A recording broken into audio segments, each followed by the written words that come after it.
Hey there, my awesome artists. Ms. Pelavan here to tell you how to complete your monochromatic sky, adding some silhouettes of animals and land features to make your artwork more complete. So you chose a color for your sky last time. Mine was orange, and I took some of these silhouetted images and added some drawings to my monochromatic sky. So you're going to draw these images out first, just making a basic outline. So I drew the ground here, and I drew a giraffe's body, and then I drew a tree. You don't want to do too many things because then it will cover up all of your sky, and then it won't look like an actual space. It'll just look like a big black blob. So I just chose to add an African style tree. I'm not sure what the name of these trees are. I just searched African trees because the sky looked really hot. So I thought Africa is really hot. So I thought maybe I'd add some African style trees. I'm not sure what they're called. But anyways, so I drew one of those. I made sure to add some land for it to sit on because it needed a place. If I just put it at the bottom of the paper, it wouldn't make much sense. And then I found these images of animal silhouettes. And I decided on one that would be from Africa. So there's a giraffe. This looks like a lion cub, a jaguar. There's an adult lion here. So you have to kind of figure out what animal would work best. And it would be a good idea not to do too many of these images because, like I said, it will distract from your awesome sky that you made. So let's get to painting. I have my teeny tiny green brush here. It has a really nice point. I want my brush to stay pointy when I paint, so I also have my handy paper towel here to keep my brush pointy. And I also have my paint.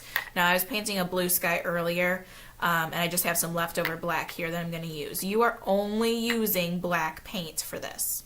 There should not be any other colors but your sky with your monochromatic color that you finished and it's dried, and you're going to have the black of your silhouette because silhouettes are only in black. They don't have any colors on them. Some of the examples I have eyes on them. You just want to do the plain black outline. So I'm just going to get some paint on my brush, and I'm going to start outlining. Now, if you want to use a bigger brush for the ground, that's perfectly fine, but I'm going to do the details with the little tiny brush so you can see it. So here I have my little tiny brush, and I'm just painting the outline of my giraffe, being really careful to keep my brush pointy. I'm not pressing it down a lot. And when this dries, we can go back with an eraser and erase any parts that need to be touched up. So don't worry about getting it perfect and staying inside your lines. You have the option of going back and fixing that after your paint dries. If you do it when the paint's still wet, then it's not going to look very good. It's going to smear all your paint all over, and then it's going to be very messy.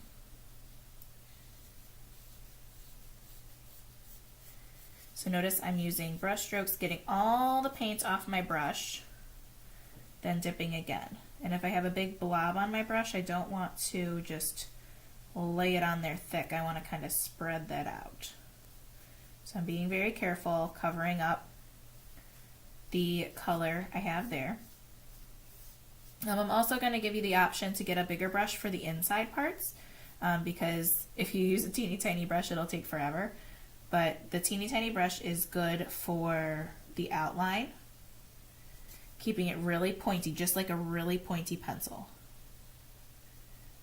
Notice how I'm laying the brush on its side, trying to stay inside my lines, trying not to get big blobs on my paper, being really, really careful.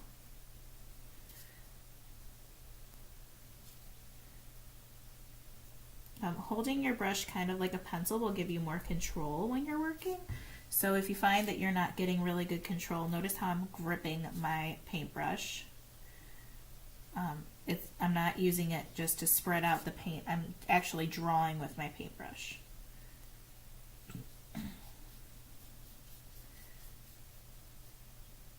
So you're going to do this with all of the lines that you created. And the last line you can do is the ground line.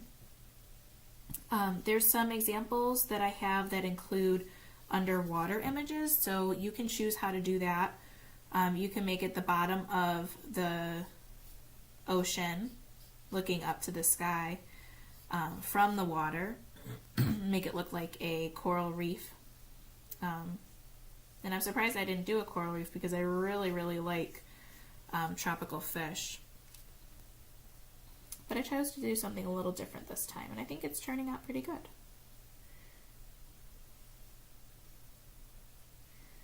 Being really careful to make the lines crisp and neat.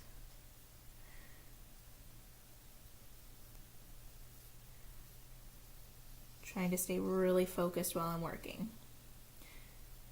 Now, I'm not going to make you watch the whole painting, but I just wanted to show you my process so that you can get started on your own.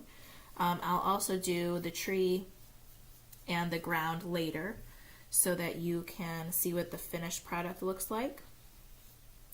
But I don't want to waste all your art time because this might take me a while. That tree looks a little bit tricky, so I might want to take some more time on that. I'll start it for you, but I won't finish it.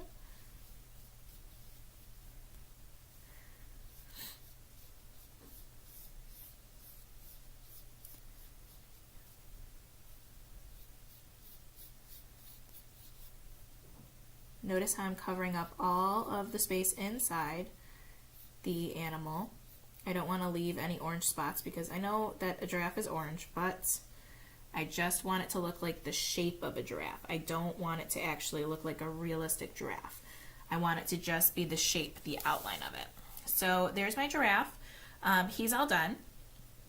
I'm going to continue working on my tree. I'll get that finished for you, and then you will get a chance to see the finished product hanging up on the board. So next I'll do the tree, and I'll also do the ground.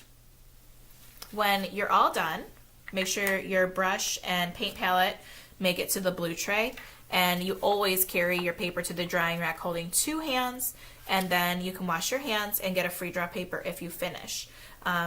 If we need more time at the end of class today, then I'll give us an opportunity to finish during the next class, but I want to make sure that your artwork is completely finished.